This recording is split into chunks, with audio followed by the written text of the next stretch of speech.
Welcome to the chat right here on ChannelOne TV with me, Akol Kumsin. You can find me on all social media platforms at PK_Kumsin. Kumsin spelled with a double N. If you're a big fan of concerts, in 2019, something amazing, something magical hit Ghana, and I'm talking about Afro Nation. After 2019, I mean, they came back a couple of years and they were like, you know something, we have to put it on hold. And I have this strong conviction that it will come back. So people, just hold it because it will surely come back. We just need to put a few things in place and need to put our house in order, because if we don't put our house in order, there's no way this concert would hit our country again. Today, I have the brain behind Afro Nation, King Smade, in studio with me to have a conversation. See, today we are going to talk about him, who he is, because I know a lot of people know the concept, but a lot of people don't know the face behind it. So it's good to do the unveiling. And ladies and gentlemen, we have King Smade in studio. King Smade, how you doing? Thank you so much for that beautiful introduction, man. Thank you. Compliments, by the way. Thank you very much. Thank you for having me. How you doing? Feel blessed to be in Ghana. Really? Accra is home for me, so I'm loving it. Every second, every minute, every day. How often are you in Accra? Okay, this is my first time since May last year. Okay. Yeah, and I've always made sure I touch down Accra every year. Every year? Every single year. Wow. Sometimes I do like 2 trips minimum, you know, but this year has been so busy. Traveled a lot to other African countries that also need, you know, the gospel of Smade. So I had to touch down as many African countries as possible. And, you know, what we've done here, what we've done in Lagos over the years, coming from London, it's beautiful to see that Africa is waking up to all of this now. Wow.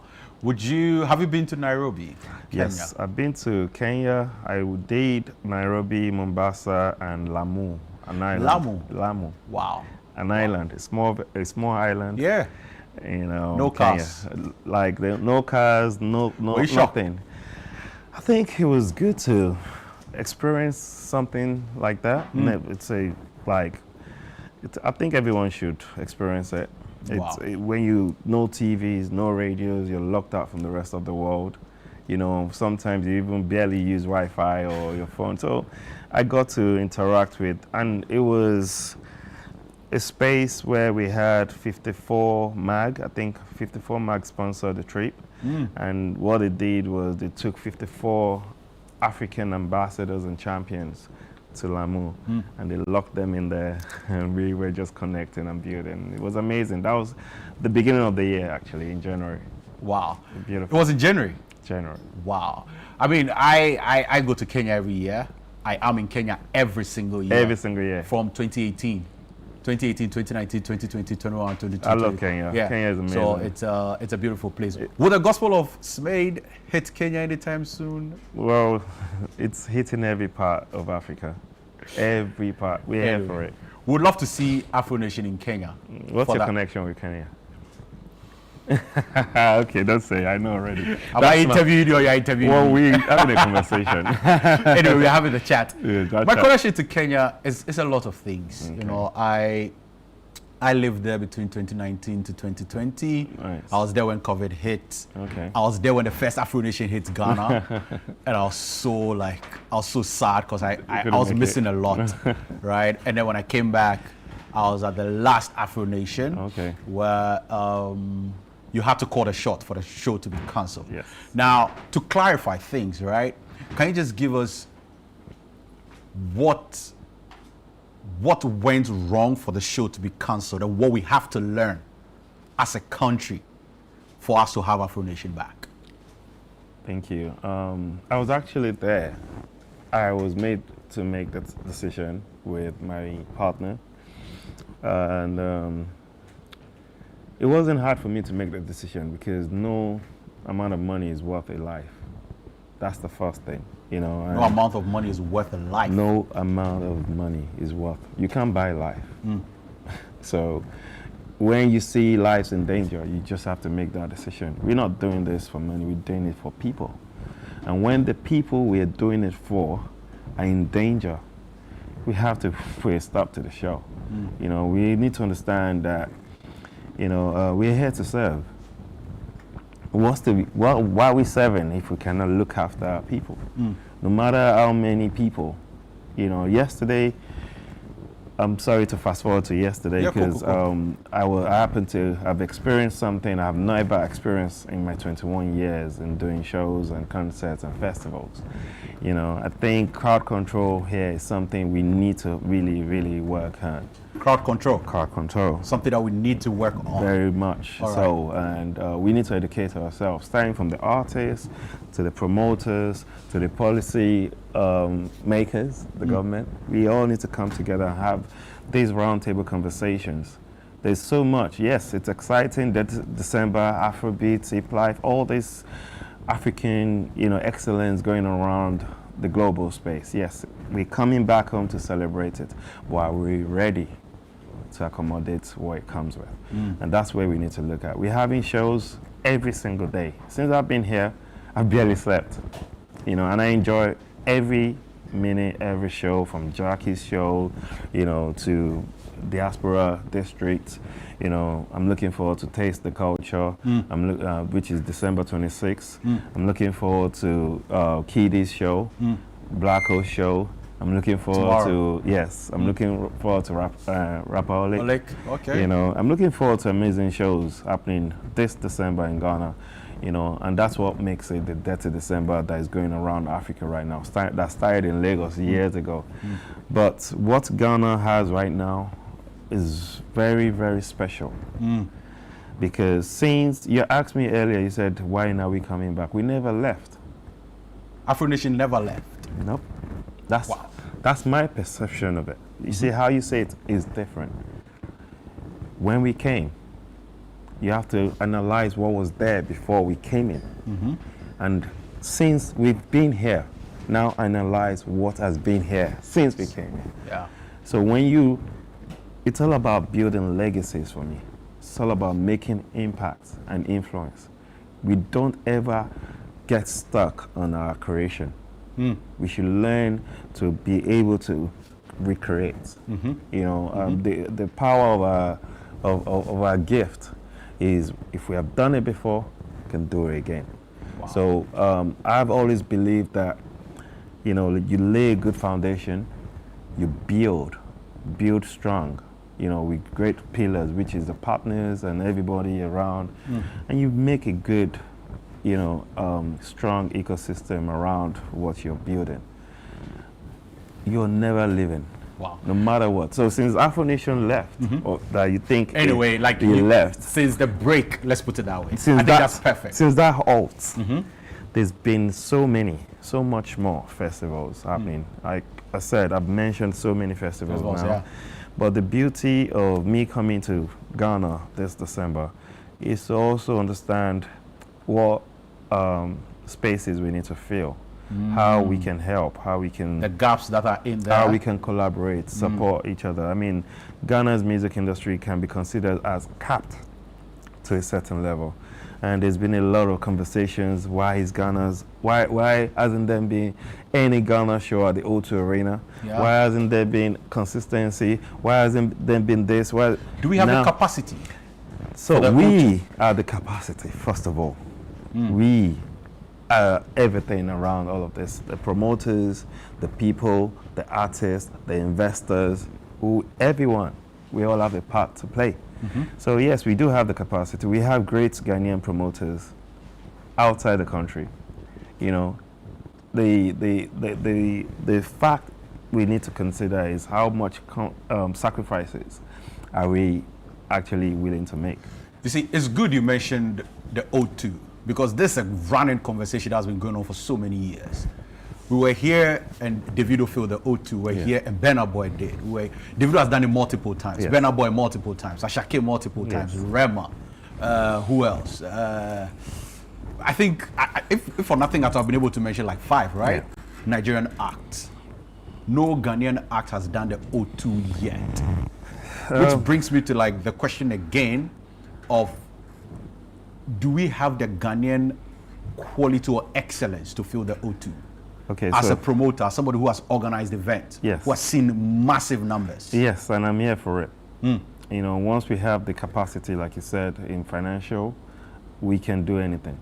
Wow. You know, when I first did Davido at the Indigo 2 in 2013, he never thought we could fill out the Indigo 2, which is 2,500 capacity. But you see, having a strong promoter that believes in your craft is important. Having a strong promoter that sees the future in what you do is important. That's the collaboration and partnerships that we're talking about. We need to be like able to fill in the gaps between each other. It's all about partnerships. It's change, it's different. Artists now invest in themselves and put up shows for themselves now. And this is how we need to look at it. How can we help each other? I don't see any reasons why a Ghanaian show hasn't been put in the O2 Arena yet. It's been long overdue. Yes, and when I tried, I got a serious backlash. We can discuss it. Really? Yeah, from Who did Ghanaians. you try it with? From Ghanaians. I did Kidi and Kwame. I remember Kwame Ije. In Indigo 2, it was about 2-3 years ago. And there was a big, debate about why.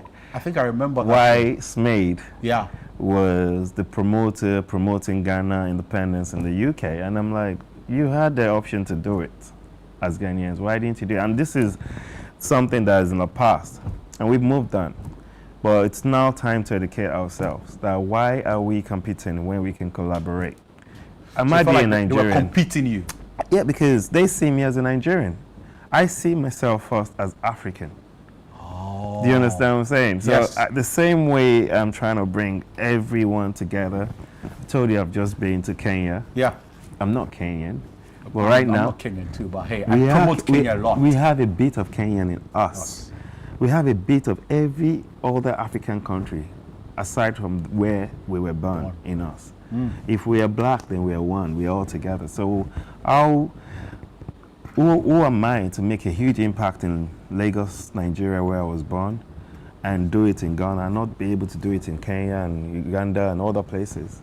In recent times, what I've done in Senegal, for example, they've never had a roundtable creative conversation. Some countries have never even had a taste of what Lagos and Accra is enjoying today. Some are still way behind. That's very, very true. So how do we, I'm in Ghana. People are asking, why are you not in Lagos?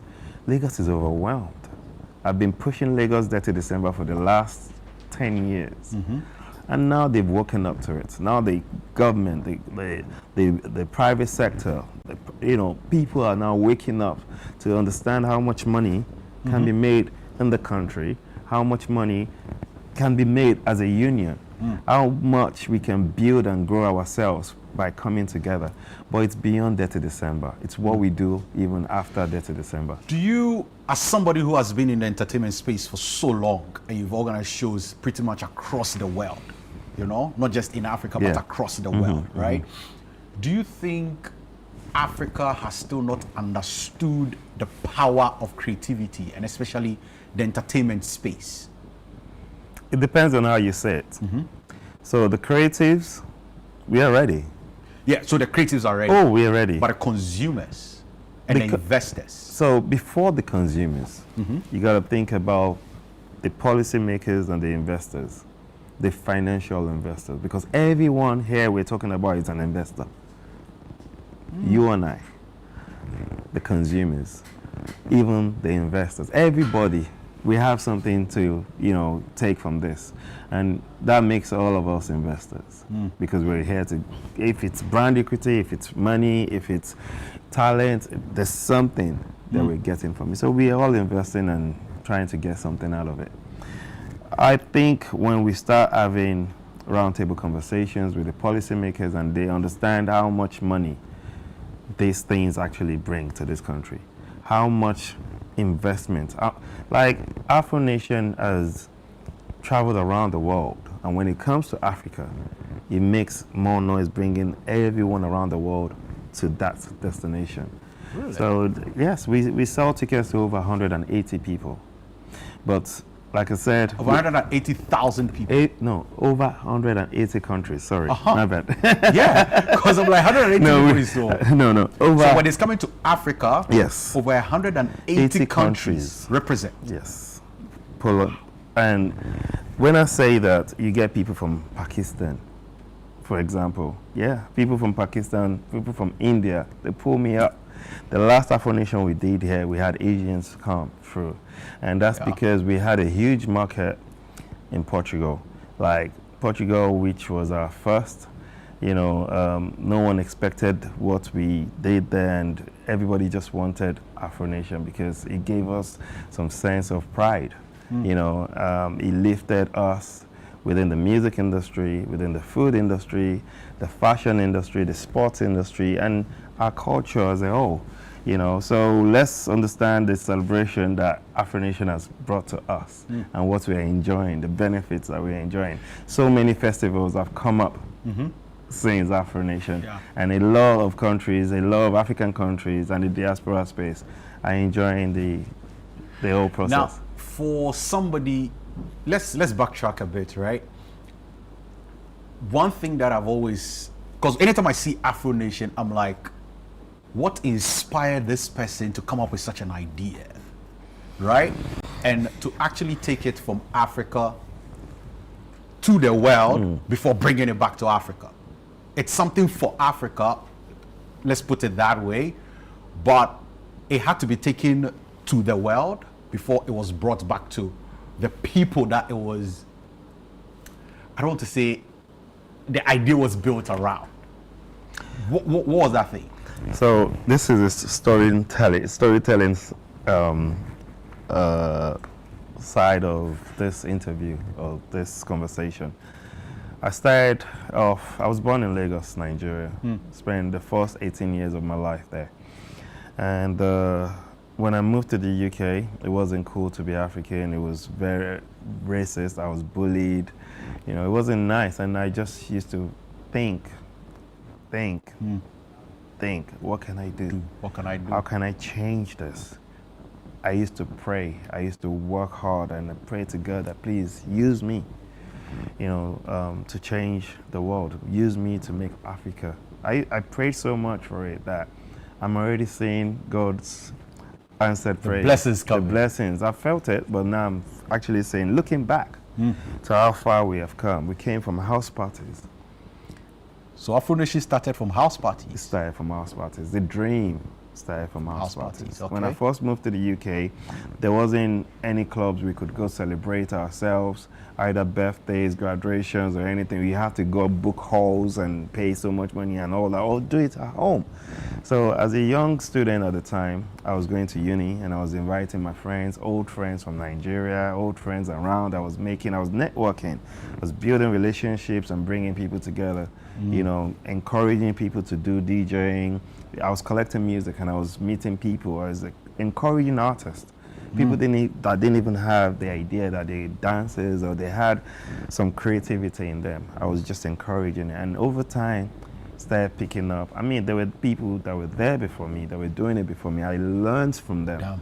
I partnered with them. I actually rubbed shoulders with them, to the level that I needed to learn. Then I went to school. I studied. My college was marketing communication. My first degree was marketing advertising. My second degree, which was MBA, was marketing. And my case study was actually Afro Nation. Oh, so what we are seeing was your case study, was your research work. Correct. Wow. My first year case study, my first degree case study was actually building a hub, which later became Smade Lounge. So delivering my case studies has always been something. So maybe now that I'm now a doctor, I'm writing another case study, and guess what? This time is bigger than anything you've ever seen. What's your case study about this time around? It's about building the old 54 kingdoms together. The old... I'm not saying it again.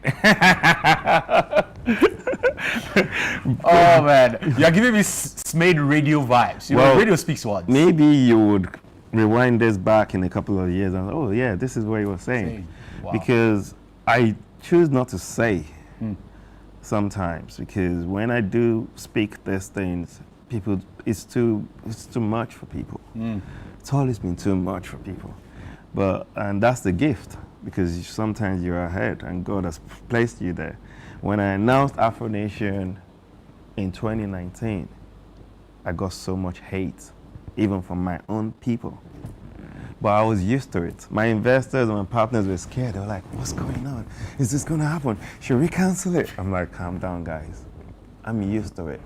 I've been doing shows for so many years, and I know how my people react. The negativity you're saying is positivity to me. To you? That's marketing. Yeah, anyway. When we dropped the tickets, everything sold, and they were all popping bottles. I'm like, yeah. I recorded it. I recorded it. I'm going to put it in my documentary one day. I recorded that scene, and, you know, it's good to see that something that no one believed in. At the start, it was like walking against the grain, you know, and that's why we must believe in our dreams, because we are the dreamers. I didn't dream your dream. You didn't dream my dream. Yeah. You know, you dreamt your dream, and no one can tell you about your dream. So in this case, there's more coming, bigger than you've ever seen, bigger than Afro Nation. Wow. Yes. There's something coming from Smade that's bigger than Afro Nation. Bigger than Afro Nation, because we've already achieved an influence and done. Why are we stuck? Let's have conversations of how we can do better, get bigger, now that we have proven to the world what we can do. We did it without less support, less help. You know, I had to invest personally into Afrobeats before Afro Nation came. You know, when you create a genre, or when you have a genre, and luckily I was on the table when Afrobeats as a genre was created and used to represent our black music. Yeah. You know, and I was on the table with my Coco Bar, Phoenix Media, and some other giants that are still doing amazing stuff today. We did the first Afrobeats Festival in HMV Apollo in 2011. You've been in the game for so long. It's just the beginning. Thank you very much, King Smade. Thank you so much for having me. I mean, I've enjoyed this, man. I could go on and on and on and on and on. Of course, I can too. But we have to postpone this. I know we're out of time. We need to make this happen again. Yes, I'm down for it. But first, check out my website, drkingsmade.co.uk. We've got so much cooking. We've got the Next Gen Academy coming up. You know, we want to continue to pour into the younger generation. I love Ghana. Ghana has always supported me from Kumasi to Accra. 10 years ago, I was conferred a SAR in Kainos University. You know, I took Lil Kesh there to perform in that university, and that has actually inspired a lot of young people that are now superstars, they are now artists, they are now in the creative industry. And let's continue to collaborate, partner, and educate the younger generation. Thank you very much, King Smade. Thank you so much, sir. Thanks for having me. So much love. We'll go for a quick break. When we return, I'll have more for you right here on the chat. We'll be right back.